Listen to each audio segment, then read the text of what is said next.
Hi, welcome to Vijay's info. இன்றைக்கி நம்ம எல்லாருக்குமே பிடிச்ச ஒரு பன்னீர் புலாவ் செய்வோம். அதுக்கு நான் 100 பன்னீர் எடுத்து நல்லா க்யூபாக கட் பண்ணி எண்ணெயில் போட்டு பொரித்து வச்சுருக்கேன்.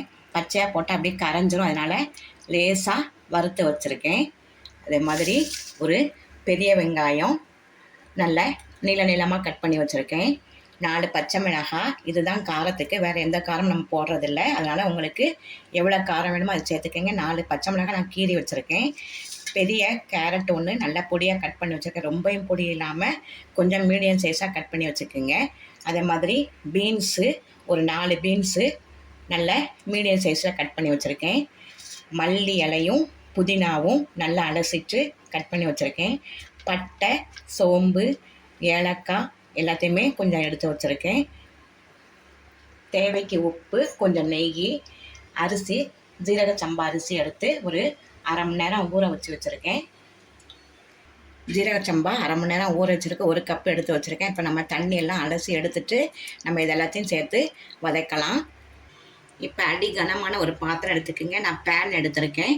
இல்லை 2 ஸ்பூன் நெய் விட்டுக்கலாம், இல்லாட்டா நீங்கள் ஆயில் கூட விட்டுக்குங்க. நெய்யும் ஆயிலும் கலந்து கூட நீங்கள் வச்சுக்கலாம். நான் நெய் எடுத்துருக்கேன் 2 ஸ்பூனு.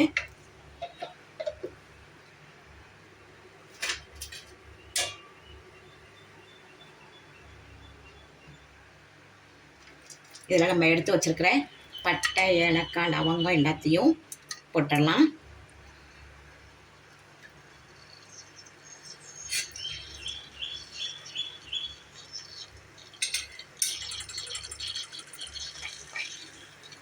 வெடிக்கட்டும். இப்போ கட் பண்ணி வச்சுருக்கிற பெரிய வெங்காயம்,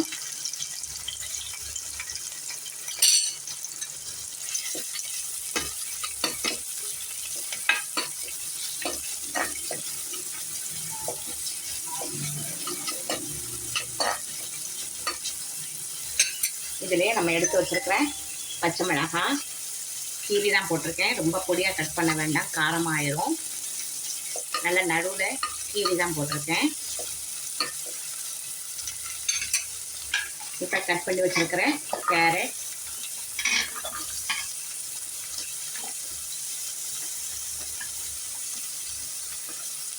பீன்ஸு,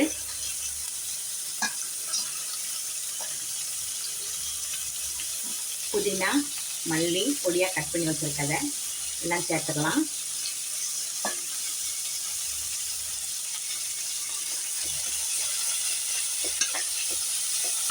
ஒரு 2 நிமிஷம் நல்லா வதங்கட்டும்.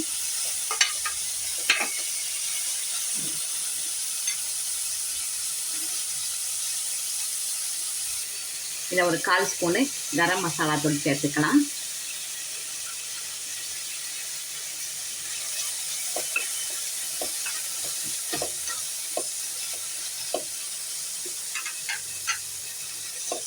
இப்போ நம்ம வறுத்து வச்சுருக்கிற பன்னீரை சேர்த்துடலாம்.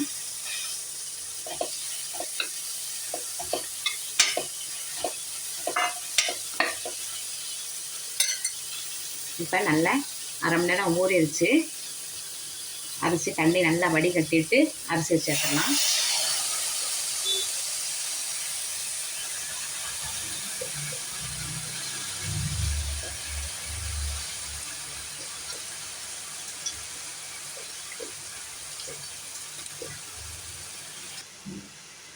இப்போ தேவைக்கு உப்பு சேர்த்துக்கலாம்.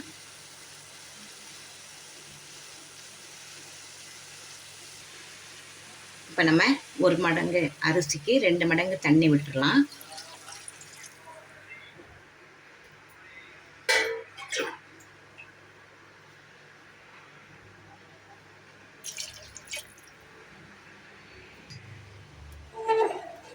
எல்லாத்தையும் நல்லா கலந்து விட்டுருவோம்.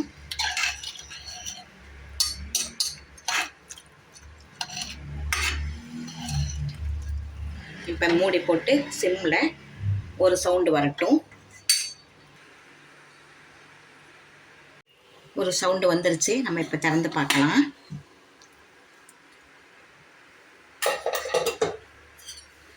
சூப்பராக இருக்குது பாருங்கள்.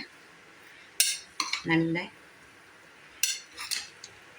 ஒன்றுக்கு ஒன்று ஒட்டாமல் செமையாக வந்திருக்கு புலாவு. ஒரு ஒரு ஸ்பூன் நெய் விட்டுக்கலாம். ஜோரான புலாவ் ரெடி ஆயிடுச்சு.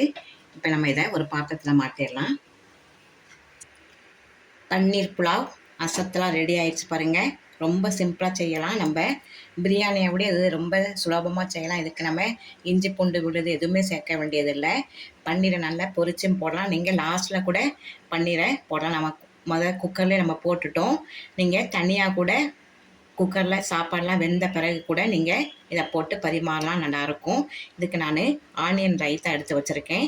செம்ம சூட்டபுளாக இருக்கும். இந்த ரெசிபி உங்களுக்கு பிடிச்சிருக்கும். பிடிச்சிருந்தால் லைக் பண்ணுங்கள், ஷேர் பண்ணுங்கள், சப்ஸ்கிரைப் பண்ணுங்கள், பெல் ஐக்கானை தட்டி விடுங்க. மற்றும் ஒரு நல்ல ரெசிபியில் நான் சந்திக்கிறேன். பை.